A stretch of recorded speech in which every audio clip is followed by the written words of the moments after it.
Fala, família de viajantes, sejam muito bem-vindos a mais um vídeo aqui no canal. E hoje eu vou trazer para vocês um vídeo para o nosso quadro de locações pelo mundo. Eu espero muito que vocês tenham gostado. Hoje, inclusive, o dia que eu estou gravando, eu liberei o primeiro vídeo, então se você ainda não assistiu, eu vou deixar aqui linkado. Espero muito que vocês gostem. E se você é novo no canal, já aproveita e já se inscreve aqui embaixo que eu vou ficar muito feliz em ter você aqui conosco, combinado? Então bora pro vídeo.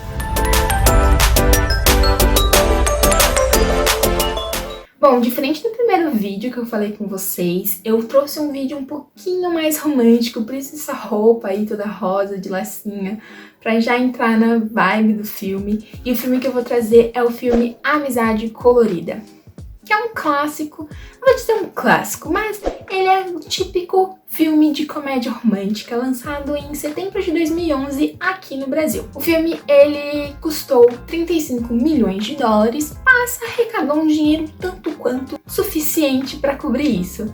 A bilheteria rendeu cerca de 150 milhões e 400 mil dólares. Ele é estrelado pela Mila Kunis e pelo Justin Timberlake. Os dois são o casal protagonista desse filme. A participação rendeu aos dois a indicação de melhor atriz e melhor ator do Teen Choice Awards de 2011. E em 2012 também rendeu a Mila a indicação de melhor atriz do People's Choice Award e o filme como melhor filme. Esse filme é dirigido pelo Will Gluck, que ficou conhecido inclusive de ter lançado um pouquinho antes de Amizade Colorida o filme A Mentira, estrelado pela Emma Stone. O Will, ele possui uma produtora e digamos que ela tem uma parceria com a ABC Television e também com a Sony Pictures, que foi a distribuidora do filme Amizade Colorida. O Will, ele é produtor, escritor e também diretor, e ele atuou nessas três funções no filme Amizade Colorida. Bom, esse filme que a gente vai ver hoje, ele é um filme, como eu disse pra vocês antes, uma comédia romântica, bem do típico gostosinha, divertida, que faz você rir, que faz você chorar um pouquinho. E ele foi o segundo filme de 2011 a levantar um questionamento de: será que existe mesmo a possibilidade da gente ter uma relação sexual com alguém sem se envolver emocionalmente? E também levantando essa questão em relação às amizades. O primeiro filme de 2011 que levantou esse questionamento foi O Sexo Sem Compromisso, com a Natalie Portman e o Ashton Kutcher, que, ironicamente, é o atual marido da Mila Kunis.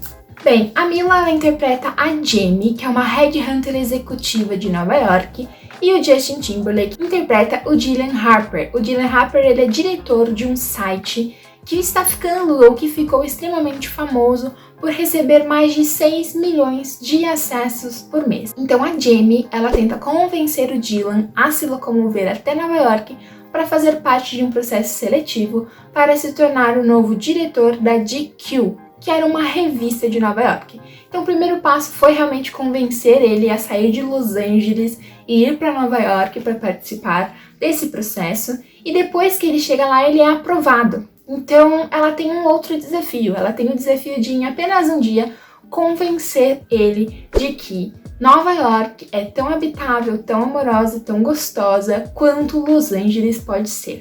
Então, só para vocês entenderem, existe, eu não diria uma rixa, mas assim, Los Angeles, por ser uma cidade grande, Nova York, por ser uma cidade enorme, existe essa questão de qual das duas oferece o melhor condições de vida, qual das duas grandes cidades é melhor de se viver, porque as duas são grandes, as duas são cheias de possibilidades, só que cada uma é em um lado do país, a dinâmica é completamente diferente. Então, depois que ele é convencido de ficar, eles se tornam amigos. Então é um passeio, um almoço, um jantar, e eles começam a se conectar como amigos e a confidenciar um ao outro trágicos relacionamentos que eles tiveram anteriormente, trágicos términos, ou relações que eles não curtiram, coisas que eles tiveram no passado, e aí eles começaram a entender que ambos não tinham espaço para relacionamentos na vida deles. Por quê? Porque o foco deles era realmente trabalhar. E quanto mais eles se conheciam, mais eles diziam a si mesmos que um e o outro eram pessoas e tinham personalidades que eles realmente não queriam em um relacionamento. Então, apesar da atração física que ambos tinham, eles concordaram então em testar ter uma relação sexual casual entre amigos sem se envolver emocionalmente. E é engraçado ver, gente, que nesse filme é como se os personagens eles soubessem de todos os clichês do amor e que se achavam um pouco descolados demais pra viver isso. Então a gente vê que apesar deles se acharem ser muito descolados para isso, a gente consegue observar que eles vivem todo o clichê do amor mesmo negando isso. Bom, muitas cenas foram icônicas, engraçadas, charmosas, divertidas, mas eu queria destacar uma em um cenário específico, onde inclusive muitos outros filmes foram gravados. Então ainda bem que eu falei pra vocês que talvez eu daria spoiler, porque no final das contas vou dar spoiler sim. Bem, a cena em questão é a cena final, é a cena mais romântica aí do filme, que é justamente o final feliz deles, onde rola um flash mob e os dois se encontram novamente. Bem, a cena em questão ela é gravada em Manhattan, lá em Nova York, num edifício chamado Grand Central Station, ou Grand Central Terminal. A estação é um terminal de linhas de trem, batizada em homenagem à New York Central Railroad, na época em que se viajava muito a longas distâncias pelos Estados Unidos. Então, foi batizada em nome dessa empresa ferroviária. Essa estação, inclusive, gente, em questão de números de plataforma, ela é a maior estação ferroviária dos Estados Unidos. Se eu não me engano, são 44 plataformas. O terminal ele foi inaugurado em 1903 e foi batizado como Grand Central Station. Porém, em 1913, ele passou a ser chamado de Grand Central Terminal. Por quê? Porque eles viram que não se passava, de fato, trens por ali. Na verdade, os trens chegavam e dali partiam, então não tinha por que se chamar Station e foi trocado para Terminal. Mas até hoje, os dois nomes são muito comuns e são super utilizados. Além das questões ferroviárias, ele também conecta diversas linhas de metrô e cerca de 750 mil pessoas circulam diariamente por lá. Gente, é muita gente. Imagina que é quase 1 milhão de pessoas circulando por lá. E olha, eu fui pessoalmente em 2018. Compartilhei algumas coisas lá no meu Instagram, então se você ainda não me segue, é @tamaraalmeida, tudo junto. E foi assim, surreal. É surreal o tamanho daquela estação, daquele terminal. Você não precisa nem ficar muito tempo por lá para se deslumbrar e para falar, meu Deus, que imensidão de lugar.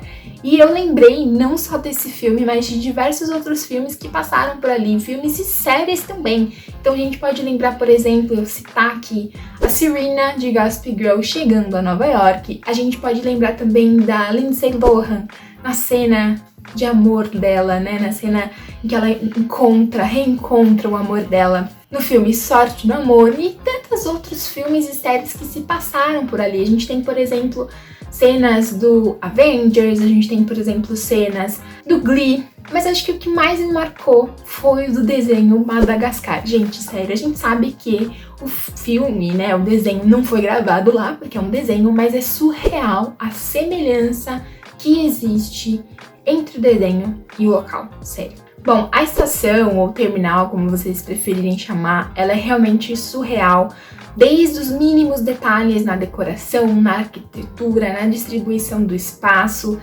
e das funcionalidades do local. Gente, é incrivelmente lindo. Você realmente não precisa ficar lá muito tempo para já se impressionar, para já ficar boquiaberto. Eu acabei ficando bastante tempo lá, admito, porque eu queria realmente vivenciar aquela experiência, apesar de não pegar nenhum trem, nenhum metrô, nem nada disso, mas eu queria muito vivenciar aquele lugar, relembrar filmes e relembrar momentos que tantas pessoas viveram ali, né? Então, se você não quiser passar todo esse tempo, não tem problema, porque logo de cara você já vai ficar bem impressionado. Isso, assim, começa desde o chão de mármore, que é extremamente brilhante, extremamente limpo, até a bandeira que é pendurada em uma das paredes, uma bandeira bem grande dos Estados Unidos, bem esticadinha. Cara, é realmente surreal. Uma das coisas mais impressionantes é o teto da estação. Existe uma pintura muito linda do céu, do mar Mediterrâneo pintado por lá, e você consegue ver também as luminárias, os lustres totalmente de ouro. Um dos itens assim mais chocantes e mais atrativos dali sem dúvida alguma, é o relógio de 4 lados, que fica logo acima da central de informações. Reza a lenda que o valor desse relógio gira em torno de 20 milhões de dólares. Tirando aí então a parte da construção, que a gente já sabe que é incrível, que é maravilhoso, outro atrativo da estação, além dos serviços que eles oferecem claramente de locomoção, são as lojas, né? A variedade de lojas, de restaurantes, de bares, e uma das mais famosas, vamos dizer assim, é a loja da Apple. Ela fica em um dos mezaninos da estação e só para você ter ideia, para você chegar na loja, ela fica em um dos cantos, né, da estação, da parte central da estação.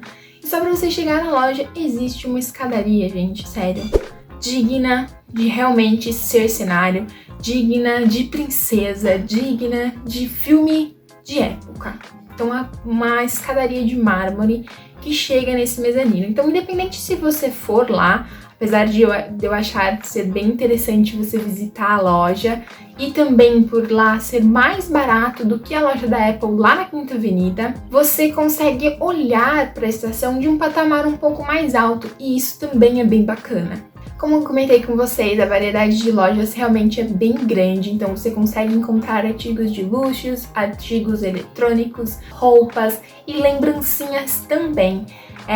Eu sei que lojas de lembrancinha tem em todo canto e que lá é um pouquinho mais caro do que em outros lugares, mas se você gosta, como eu, de coisas bem peculiares, de coisas bem específicas, para você lembrar daquele momento que você estava lá, eu recomendo sim você visitar as lojinhas de lembrancinhas dessa estação, e que apesar de ser $2 a mais, tem coisas bem interessantes. Eu trouxe algumas para casa, não podia deixar essa passar.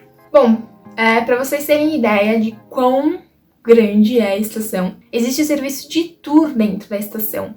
Você pode agendar tanto pelo site quanto ir lá na bilheteria mesmo e solicitar esse serviço.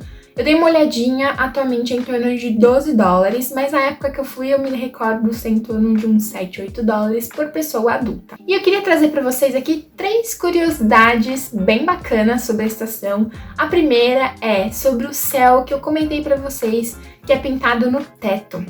Quando eles foram efetuar a reforma dessa pintura, eles identificaram que as estrelas estavam um pouquinho diferentes, em lugares diferentes, e é como se o céu estivesse de cabeça para baixo. E reza a lenda aí de que o motivo é que essa seria a visão de Deus. Então, como ele está lá em cima, seria invertido. Será?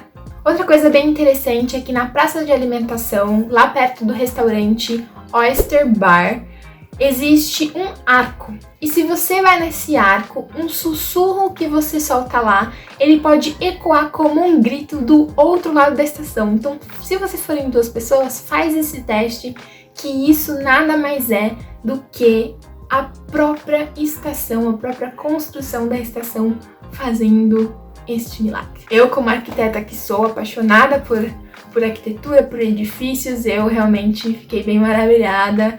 Acho que dá para perceber isso, né? Outro fato interessante é que dizem que existe uma plataforma secreta, que seria a plataforma 61, que ligaria a estação para o Hotel Waldorf Astoria Hotel, que era usado pelo presidente Roosevelt para escapar da mídia, dos jornalistas. Será que é verdade? Se você acha que é verdade, comenta aqui embaixo pra mim. Bom, galera, de modo geral, tirando aí essa cena que eu quis dar bastante destaque, as gravações elas foram efetuadas entre Los Angeles e Nova York. Poucas foram as cenas de Los Angeles, existem algumas cenas no começo e algumas cenas no final, mas grande parte, de fato, foi gravada em Nova York, na ilha de Manhattan. Então, por quê, né? Porque Los Angeles é a cidade natal aí do Dylan. Então, algumas cenas foram gravadas lá, mas como ele se muda para Nova York, grande parte acabou sendo gravada de fato em Manhattan. Uma das cenas que mostra bem no comecinho do filme é a Jamie terminando com seu namorado bem em frente a um cinema. Esse cinema é o Big Cinema, que existe até hoje na rua 59 Leste, lá em Nova York. Os escritórios da revista GQ, eles operam onde atualmente é o Associated Press, que é uma agência de notícias localizada no Rockefeller Plaza, na altura do número 50. Gente, o Rockefeller Plaza eu também fui, inclusive tem um rooftop, você pode conhecer por dentro, é incrível. Gente, sério, tudo em Nova York é incrível, né? Como vocês podem ver. Eu sou uma pessoa que realmente amei aquela cidade, mas esse edifício, esse Rockefeller Plaza, ele é de fato impressionante. Ele acomoda cerca de 19 edifícios comerciais em nada menos que 89 mil metros quadrados. Gente, vocês imaginam quanto não custa, olha, dando uma de arquiteta aqui, né? Quanto não custa metro quadrado de Nova York, Ilha de Manhattan? E esse complexo de escritórios, esse complexo comercial, ele tem 89 mil metros quadrados. É muito grande, é muito impressionante. Como eu falei, tem um rooftop e de cima do rooftop você consegue ver a cidade, é muito incrível. Então, a GQ, ela foi gravada nesse prédio onde fica o Associated Press. Uma das primeiras cenas também que acontecem no filme, depois dos dois se encontrarem, é o almoço deles em um café. E esse é o Café Habana, que existe até hoje, tá? Vou deixar umas fotos aqui pra vocês também. E aí, claro, algumas cenas não tinham como não ser em Los Angeles. Então, as cenas em que os dois vão passear pela placa de Hollywood, né? Aquela placa branca enorme que fica em Los Angeles. De fato, aconteceu a gravação em Los Angeles, mas fica uma dica, gente.